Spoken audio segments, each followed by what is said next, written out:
માંડવી દરવાજામાં આવેલ મેલડી માતાના મંદિરે માઈ ભક્તોનું માનવ મહેરામણ। વડોદરા શહેરના માંડવી દરવાજા નીચે આવેલા ઐતિહાસિક મેલડી માતાના મંદિરે માઈ ભક્તોનું માનવ મહેરામણ ઉમટ્યું હતું। આજે રવિવાર નિમિત્તે ભક્તો ખુલ્લા પગે આવીને મેલડી માતાના દર્શન કરે છે અને ધન્યતા અનુભવે છે।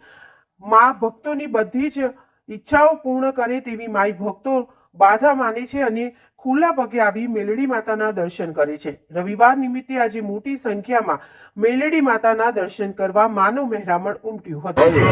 વડોદરામાં ગાયકવાડી મંદિર આવેલું છે મેલડી માતાનું, 4 દરવાજા છે। 3.5 થી 4ના ગાળામાં ભક્તો વગર ચંપલે 30 થી 40 કિલોમીટરથી આવતા એ દર્શનનો લાભ લે છે। જેવી બાધા રાખે છે એવી માતા પૂરી કરે છે। આખરી રાખે તો આખરી બાધા પૂરી કરે છે। રવિવાર બહુ મહત્વનો દિવસ ગણવામાં આવે છે। હજારોની સંખ્યા ભક્તોનો દર્શનનો લાભ લે છે।